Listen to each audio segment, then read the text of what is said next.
In this session, we will answer this question that can we use the envelope results which are produced from any structural analysis software for the purpose of member design.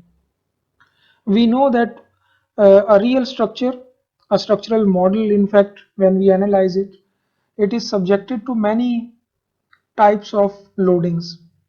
It is subjected to wind loading, it is subjected to seismic loading and gravity loading also. And that classification of different loadings also include static and dynamic loadings.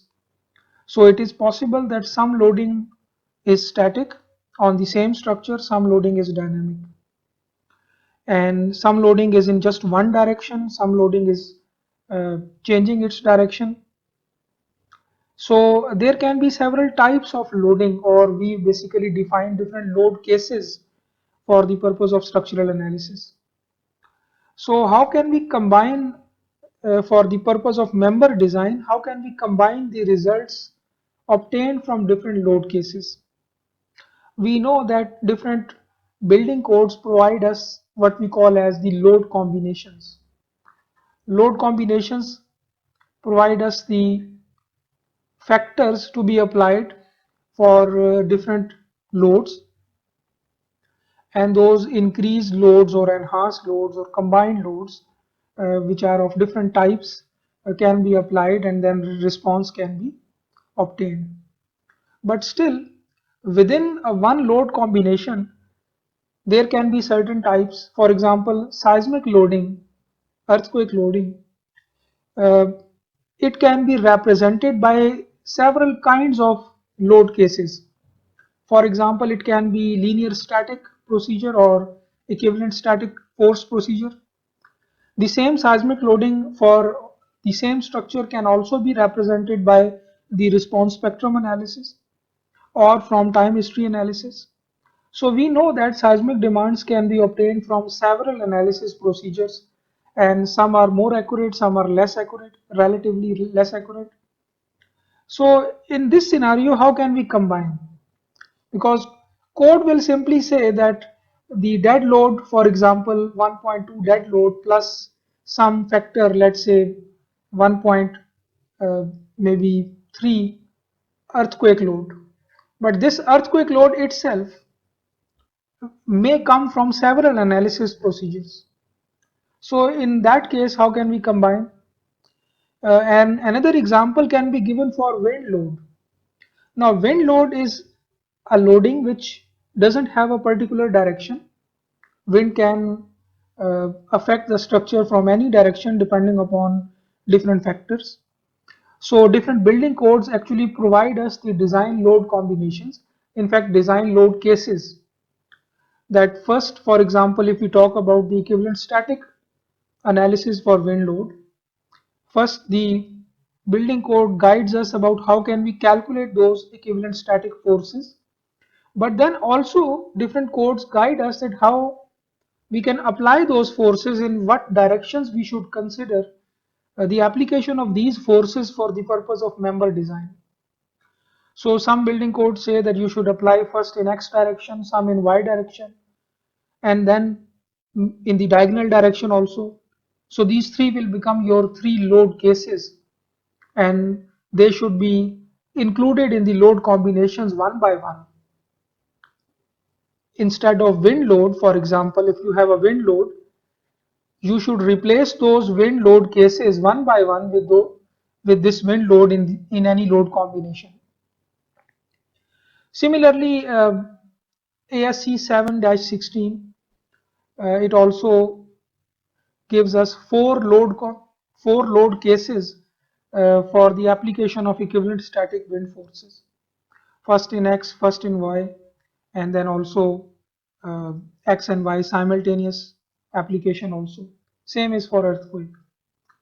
So we will discuss these issues quickly in this last session for this linear time history analysis series of discussion. So we will start first with wind load cases. So there can be several cases as prescribed by the building code which you are following. So let's take the example of uh, of a scenario where you should consider at least three basic wind load cases. Let's assume that the guideline or the building code which you are following guides you that you should at least consider the application of equivalent static wind force in at least three directions, one in x, one in y, and one in diagonal direction. So in that case, you will obviously apply those forces. You will first make a load case in x direction, a separate load case in y, and a separate load case in the diagonal direction. Diagonal wind load may be critical for special types and layouts of building. And each wind load case should be entered separately into load combinations twice, once in positive and once in negative sign. So obviously when you are applying load in this particular direction in x, you should also consider the case when the direction of the application of force is reversed. So you should also consider a case with minus wind force in x direction, which means this force on the other face, because wind force is proportional to the area, and the area on one side of the building may not be same as on the other side. So you should also consider positive as well as negative. Similarly, positive and negative, which means that if you want to consider wind load cases in one load combination, which is mentioning the wind load, you should actually make 6 load combinations. So basically you have total of 6 wind load cases which should be considered in combination. So there will be 6 load combinations for each of the combination which is mentioning or which is prescribing wind load. But only 3 load cases need to be defined and analyzed. So let's assume that this is your load combination, one of many load combinations which are prescribed in a particular building code. 0.75 times 1.4 dead load plus 1.7 wind. So now for this W or for this wind, we again have 6 cases, 3 cases of 3 different directions of wind, and then 3 cases with minus signs. So basically we will convert this one load combination into these 6 load combinations, and then we will use them for the purpose of design.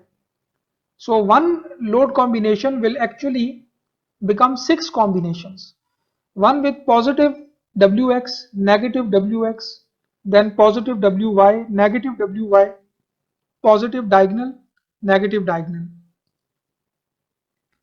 So if you just want to represent it in a form of a table, then you can say that Wx will be used only in the combination 1 with some positive factor, where F is the load factor as prescribed by the wind design code. In this case it is 1.7. But in the same load combination you will not consider Wy and Wxy, diagonal and y. Then another load combination 2, you will consider same Wx but with the minus sign, with the same load factor prescribed in the building code, and you will not consider the other 2 cases. Then the third case you will consider Wy with positive. Fourth combination, sorry, you should consider minus sign of Wy. Then 5 and 6 are the positive and negative signs of Wxy. So basically if you talk about ETABS, you just need to make 3 load cases, Wx, Wy and Wxy, and then you can make 6 load combinations in which you use positive and negative signs alternatively to make 6 load combinations. So the summary is that just to consider wind load, and if for example these are the 3 primary directions, x, y and diagonal, you need 6 load combinations. Basically one load combination will convert into 6 load combinations. 6 additional load combinations are required wherever wind is mentioned in the basic load combinations. And then you will use the results from these 6 combinations for the purpose of design. And obviously there will be many other combinations also. So wherever there is wind mentioned in the basic load combination, you should replace that wind with these 6 cases. If you talk about ASC 7-16, it recommends 4 cases to be considered. So obviously it depends on what building code you are using. So ASC 7 recommends these 4 cases, that once you calculate the equivalent static wind forces, then you apply them in this manner, x direction on both of the faces simultaneously, and then y direction also on both of the faces simultaneously, and these are defined in the equivalent static wind forces method. Case 2 is that you also apply a moment along with the static forces, but these will be different from the one which you actually applied in case 1, and also in the y direction. Similarly, case 3 and 4 are, 3 is that you apply on all 4 faces, 4 is that you apply on all 4 faces and the moment also.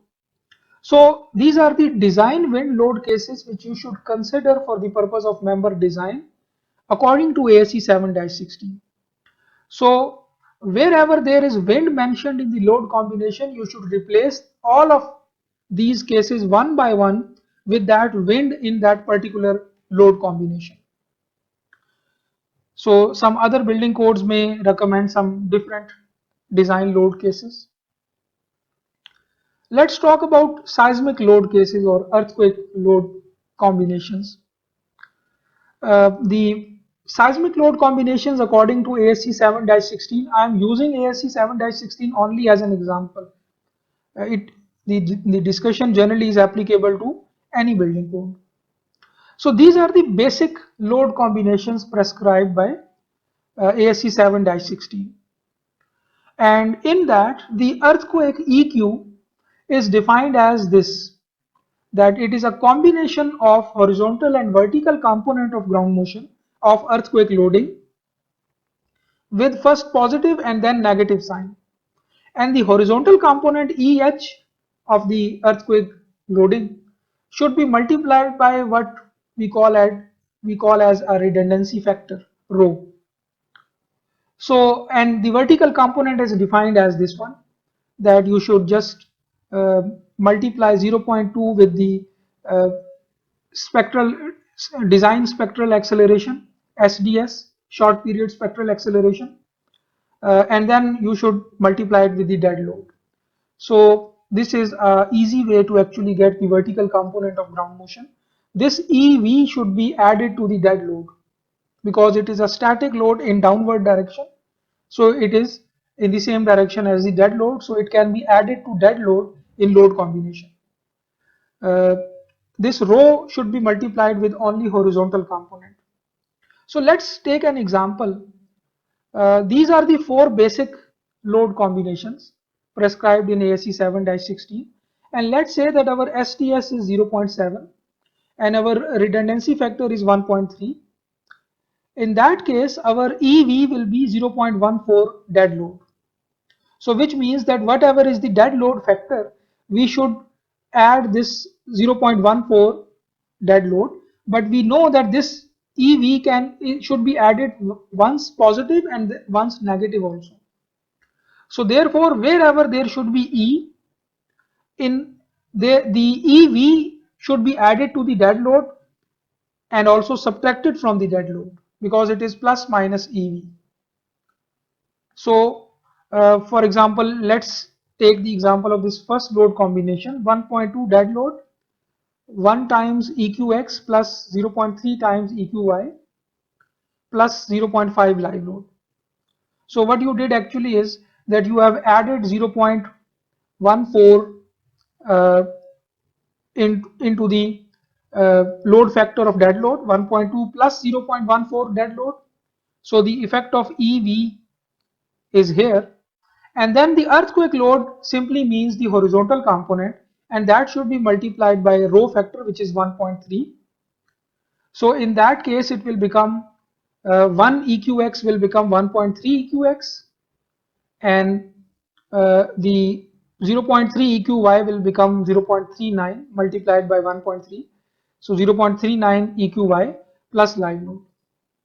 Similarly, you will repeat the same for with minus sign. Again, you will, so it means that first load combination actually becomes these two load combinations. It is now transformed into these two combinations. Similarly, the second load combination is the same one, but now we are applying 0.3 factor to x direction and 1 to y direction. So which means that the second will now split into, in fact it is converted into 3 and 4.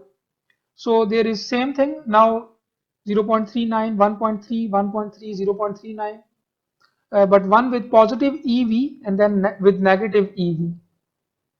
Same is the case with all others also. So here we are seeing that there are basic 4 combinations, but they are converted or additional load combinations are required in order to account for different factors or different recommendations of building code. Same is the case for basic load combination 3 and 4. We will first add EV, then subtract EV, then add EV, then subtract EV. So 4 combinations are converted into actually 8 load combinations. So now these 8 load combinations should be used for the purpose of member design, and those combined results should be considered for the purpose of member design. If you talk about ETABS, the analysis is run only for load case. The results are then combined according to load combination. So we don't run the analysis for load combination. Okay, so analysis is run only for load case.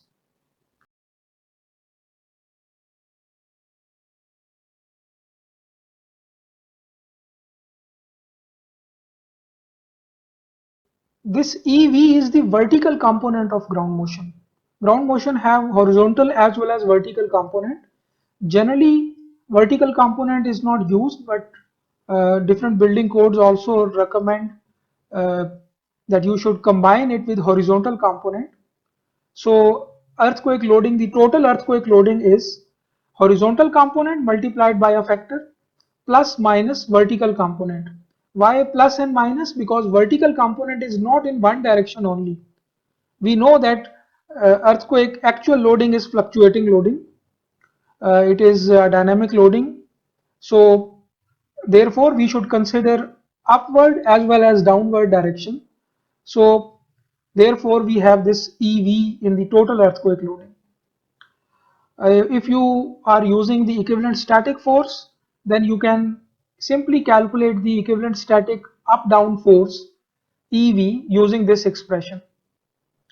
If you are using the response spectrum analysis, then you can simply take the response spectrum, you just multiply the horizontal response spectrum by 2 by 3, and then you get the vertical response spectrum. This is just a approximate expression. So horizontal response spectrum is multiplied by 2 by 3 to get the vertical response spectrum. So seismic analysis can also be performed in vertical direction for vertical ground motion component. Even the time history analysis can also be performed for vertical direction using the vertical component of ground motions. So since this EV is a vertical force, it should be added to dead load. It should not be, because it can be added, and therefore the expression is basically giving you the value of EV as a multiple of dead load. So 0.2 times SDS, SDS is the seismic coefficient. So this is for horizontal seismic coefficient. So you use the same SDS which you used for calculating the base shear. You multiply it with 0.2, and then whatever you get is basically multiplied by the dead load, and it becomes your vertical force representing your vertical component of ground motion. So you can just think that this is the equivalent static force in vertical direction. It is simple 0.2 times SDS times dead load. This one is only horizontal component. This is not vertical component. So this EQX is basically horizontal component only. Okay, I should have mentioned that also. This EQX and EQY are horizontal components only. So therefore, we only multiply rho times horizontal component. So this should be EH, yes, horizontal component, and vertical component is added to dead load.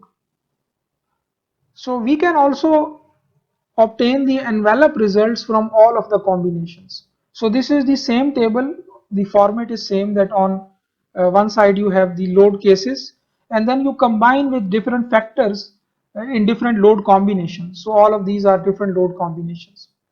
Each load combination will give you a particular response, and then you can take the envelope results, you can take the maximum P or minimum P from all of the combinations where P is any response. So let's say it is any response. Let's say we want to design a particular beam and this P1 is the moment in that beam. So we will get one moment from each of the combination, and then we can take the maximum in one direction and maximum in the other direction, which means maximum and minimum P, and this will be our envelope result. So if, for example, we have columns, we may concern in moment and axial forces. So these P1, P2, P3 may represent any response, and then we can take their envelope values from all of the combinations. Now the big question is that can we use these envelope values for the purpose of member design?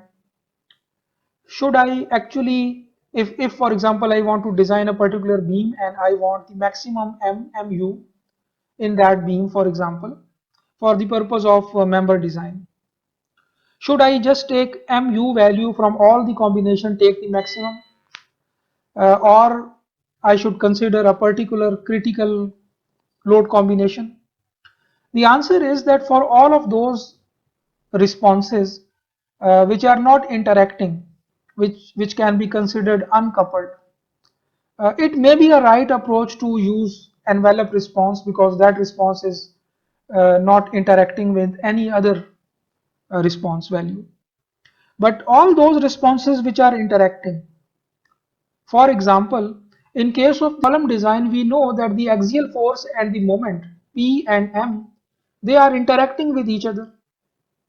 They are required. For example, if we talk about two-dimensional column, then one P and one M, they interact with each other, and they both as a pair are required for member design. So the capacity of a particular column is represented by a PM interaction diagram, and there is no fixed MU or MN or PN. There is no one axial load carrying capacity and an axial and a moment capacity for a particular column. The capacity is always represented by a pair of Pn and Mn for a two-dimensional column. So all of these points on the PM interaction diagram are the capacity points. They are the failure points.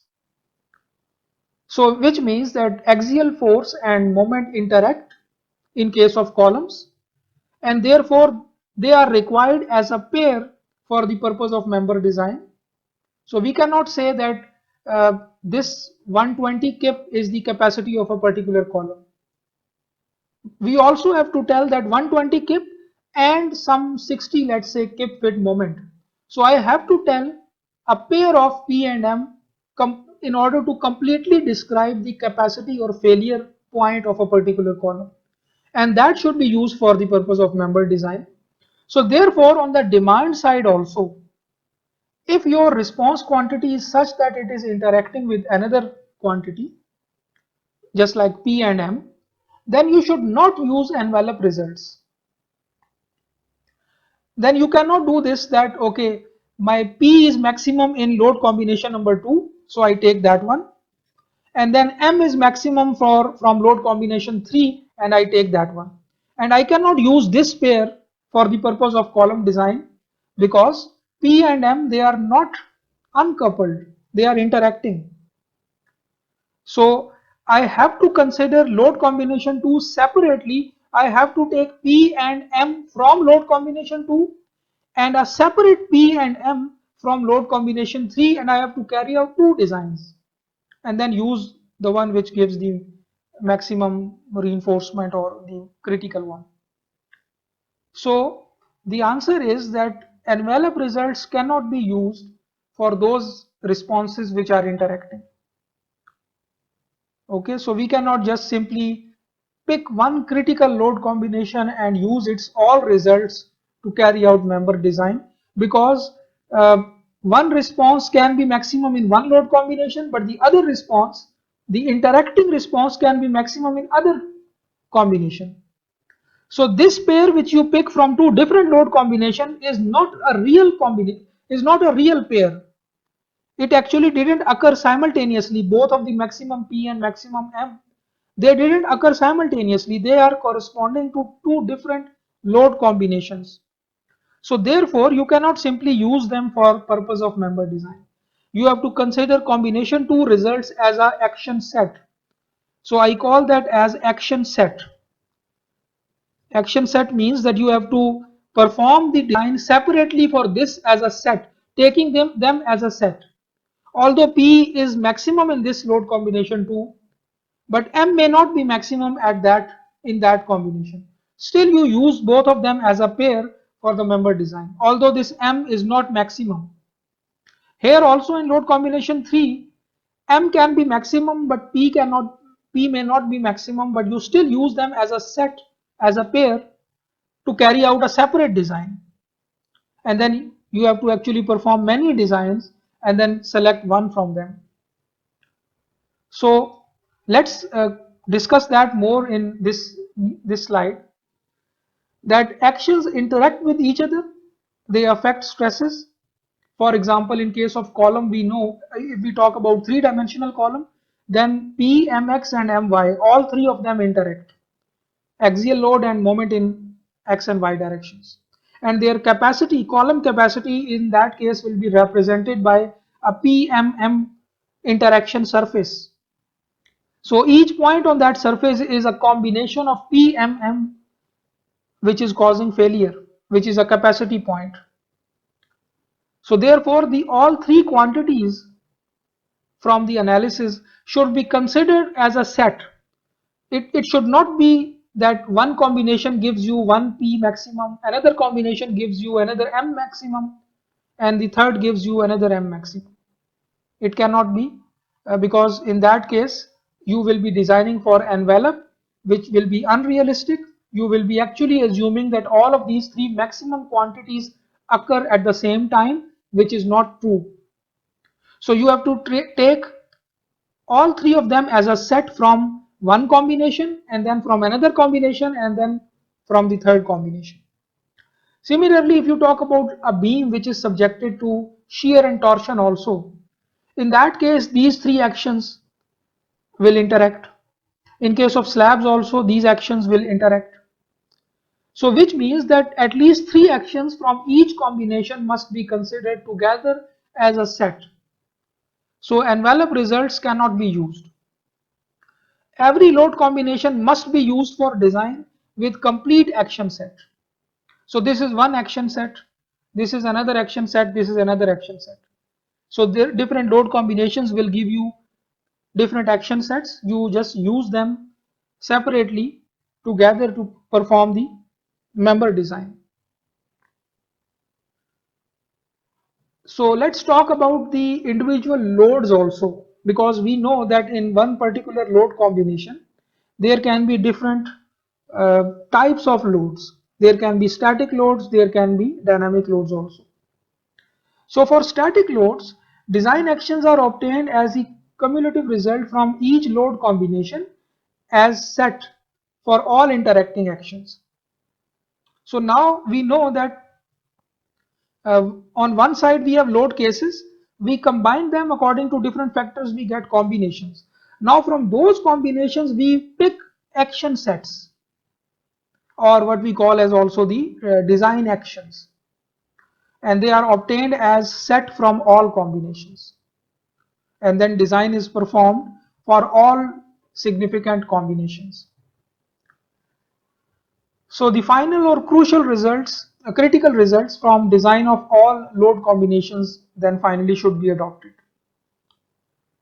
So this is a correct way of performing member design when you have many types of loading which are going into your load combinations.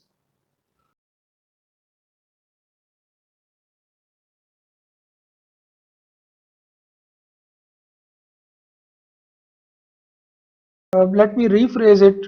Uh, I think if I understand correctly, you are saying that, for example, one P is 50 kip from one combination, and from the same combination you have M 100 kip fit, let's say, and then from another load, this is for from combination 1, let's say, and from another load combination, combination 2, you are saying that P is 100 and let's say M is 50. And you are saying that from this combination separately you are getting one cross section of column, and from this combination you are getting another section from column. Now you are saying that, let's say that this cross section is not passed according to this combination, and this second cross section is not passed according to the first combination. In that case, obviously both of the cross sections which you have tried, they should be revised. Actually, you should come up with a final cross section which should satisfy both of these combinations. If, for example, this combo 1 is resulting in this particular cross section which is failing or which is not passing according to combo 2, then this should not be adopted as final design.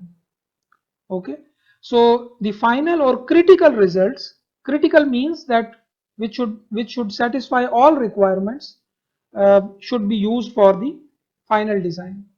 Since P and M are interacting with each other, you cannot just see P as separate and combine it with M of another load combination. So you should not design it for this 100. You should not actually combine this P100 with this M100, because in that case it may result in a very uneconomical cross section. So you try these two cross section, I mean separate design, and then select one from them which actually satisfy both of them. Let's say that you come up with design 1, this is design 1 and this is design 2. Okay.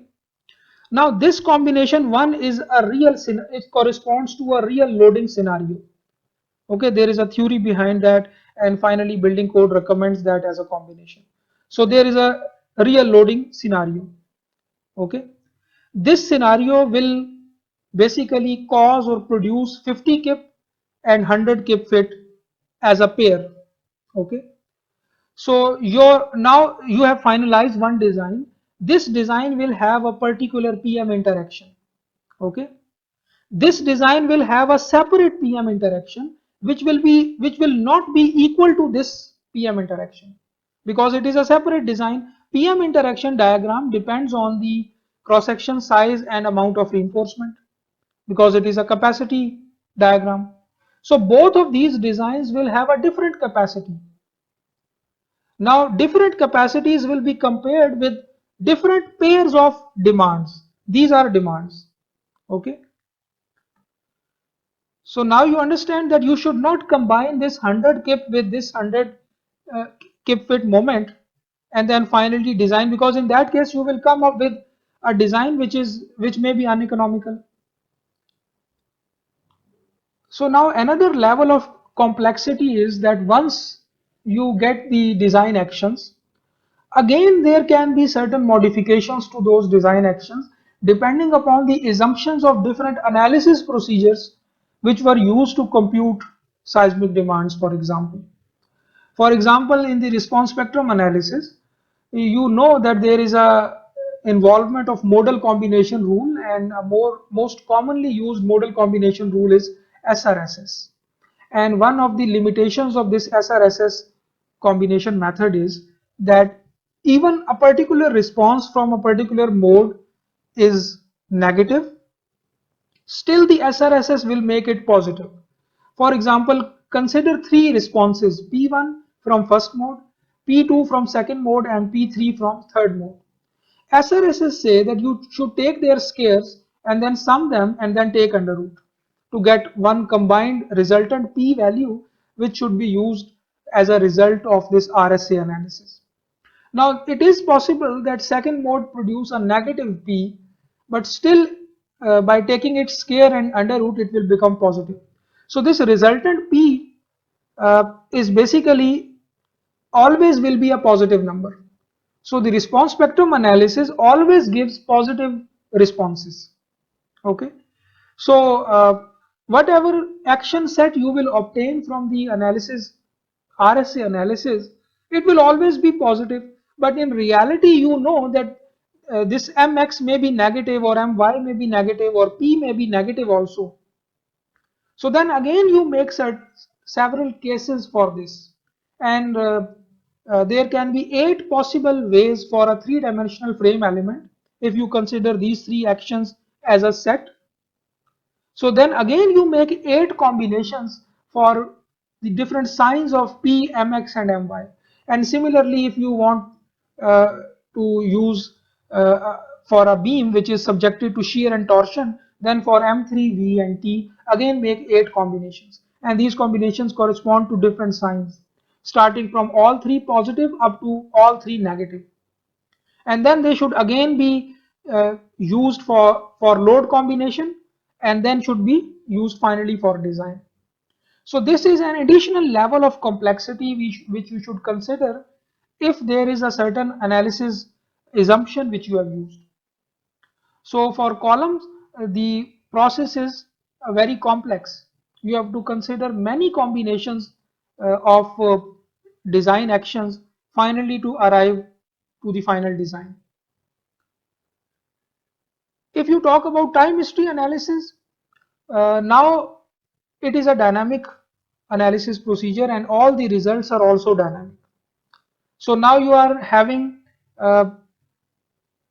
not one number as a result for a particular response, but the complete history of that response for the whole duration of ground motion. So for each time instant, you have a value of response, not one value just like in static analysis. So now you again have two options. One option is that you just take the peak number and design for the envelope. If you are using time history analysis for design, this is the default option. But again, the same issue will be there, because for one load combination, for example, involving time history analysis, P maximum will be at one particular time step, but M will not be maximum at that time step. M will be maximum at another time step. So combining P maximum with that M maximum for the purpose of member design may not be a correct approach. But this is one option which can be used. That using envelope design, it can be used for those elements in which the primary response quantity which is of concern is not interacting with any other quantity. For example, a beam subjected to flexure only. Uh, so you just take the maximum moment and design based on that envelope. And the second option is that you design for all values, for all time steps, and then finally pick the critical, or you can say the most final design which you want to just pick. So you just take step by step all the responses you extract a particular time step, extract p value, at the same time step you extract m value, and then use both of them to do column design.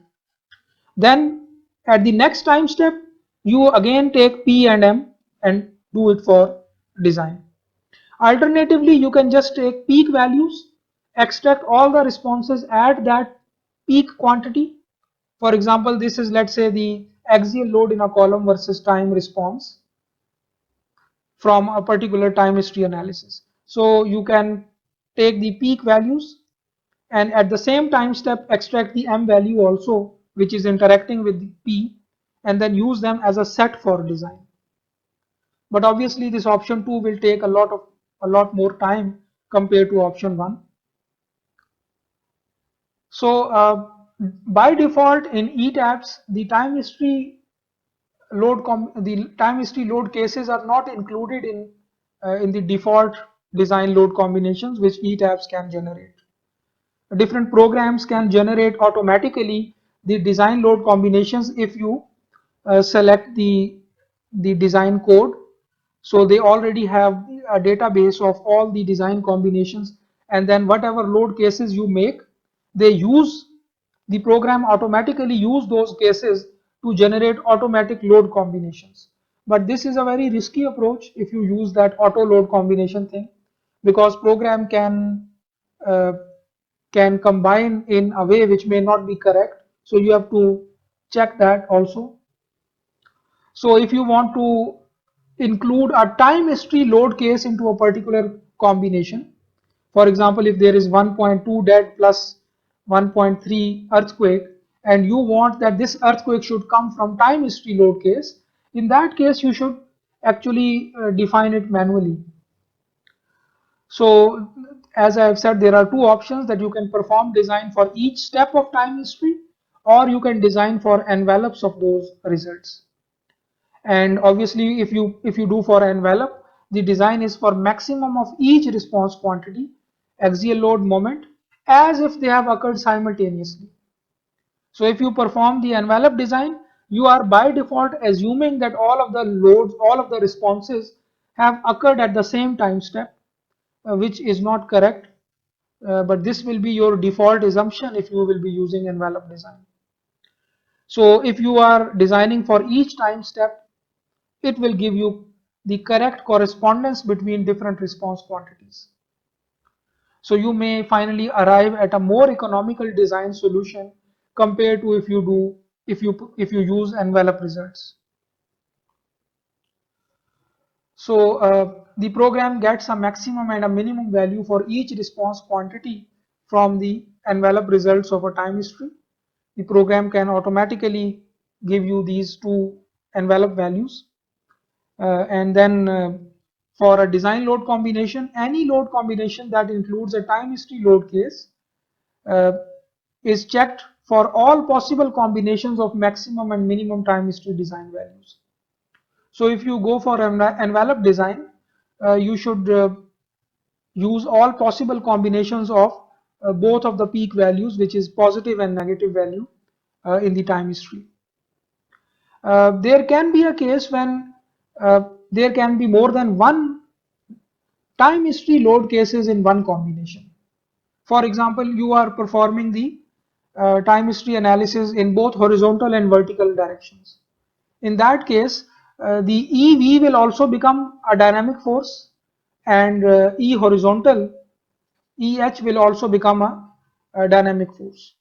So in that case, you will have two different time history load cases, one in horizontal, one in vertical direction, in the same load combination, because they should be combined once in positive and once in negative direction. So the total E is actually E horizontal times rho plus minus E vertical. So if EH and EV are both from the time history analysis, in that case the program currently have the capability to only perform design for envelope. So regardless of whatever value you provide in the preferences, the design load combination is designed for the envelopes of the time histories. So in that case, envelopes will be used for the purpose of design if you include this E finally in a design load combination. In that case, the program will use the envelope values for the whole time histories. One last thing is about the nonlinear static analysis results, that for example, you have performed the nonlinear static analysis, which means your computer model is nonlinear, but you are applying static forces, any pattern for example along the height of the building, and you are incrementally applying it because it is a nonlinear computer model.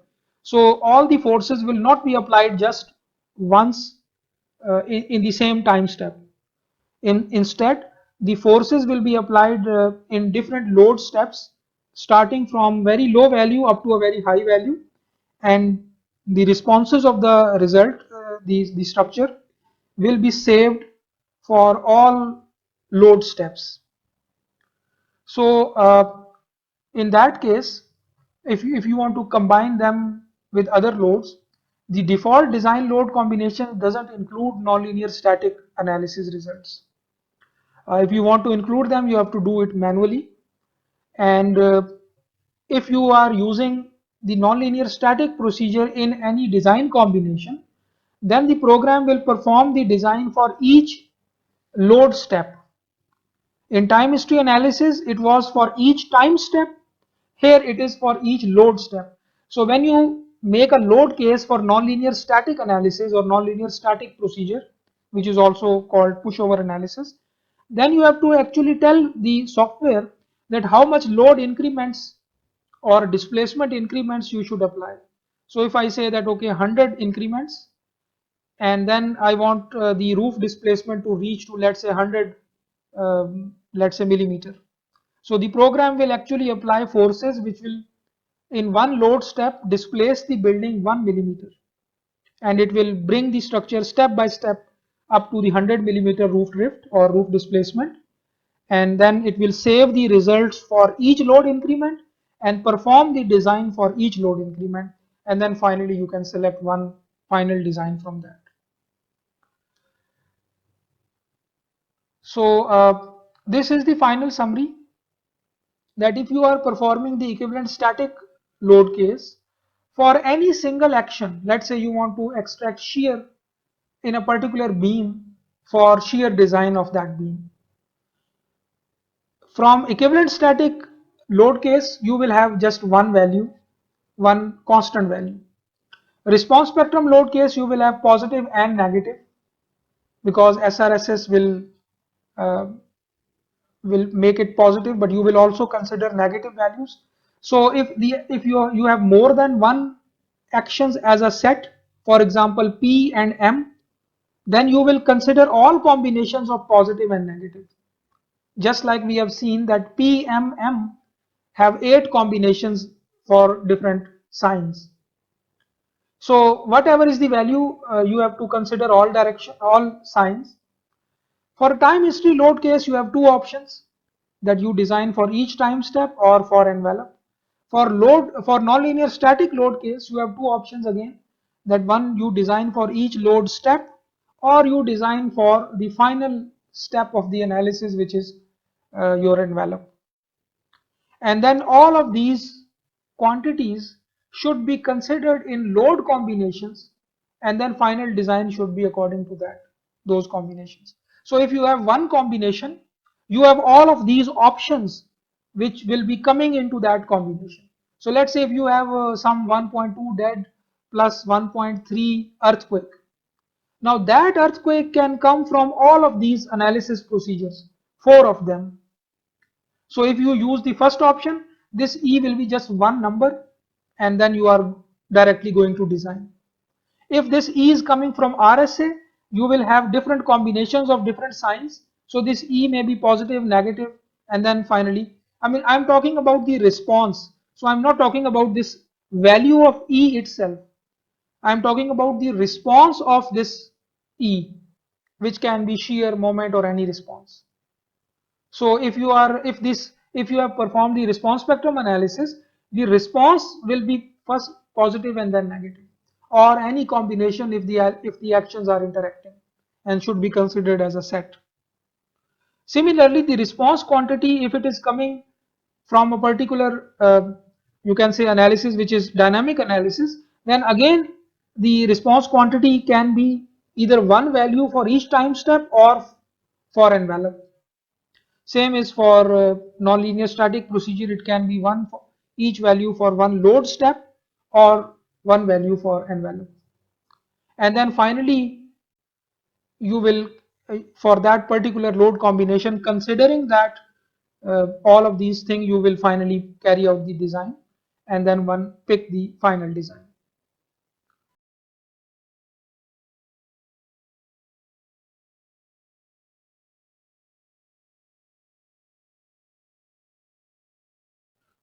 Generally, the nonlinear static load case is not used for design. It is a nonlinear analysis procedure, and it was used originally for the performance evaluation of existing buildings. So the design guidelines or design seismic codes, they do not recommend pushover analysis to be used for design. So therefore, there are no clear guidelines that in which direction it should be applied, or uh, in the mainstream or in the traditional building codes, you may not find all of these guidelines.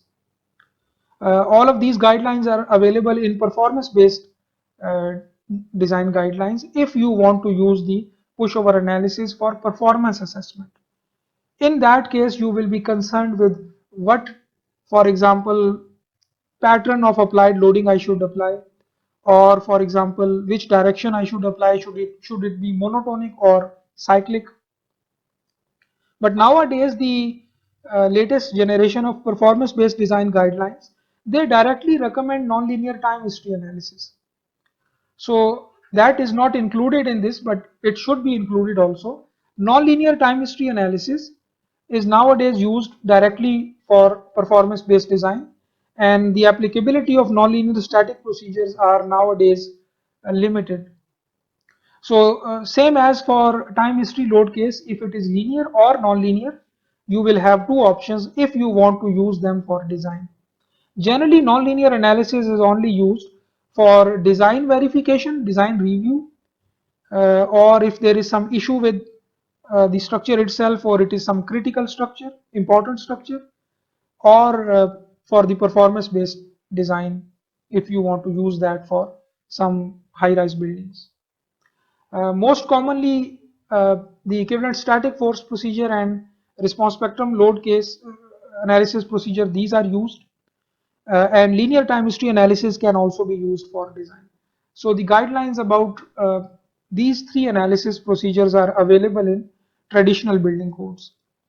Nonlinear analysis is a topic for performance-based design or for detailed analysis or design review. So one last thing, and then we can end this discussion, and that is that in all of these combinations, there is one basic assumption, whatever we have discussed up till now, that we are not considering the interaction of, for example, earthquake with wind and vibration for the purpose of structural design. That we are not actually considering that earthquake and wind at the same time can occur, or wind or some vibration loading may occur at the same time, or wind and fire may occur. Uh, their interaction, considering it, will be really complex and may not be a realistic scenario also. So it is very rare that earthquake and wind occur at the same time, or wind and any special vibration loading may occur at the same time. So this is one basic assumption when we actually combine different results. So this was the end of this discussion about linear time history analysis.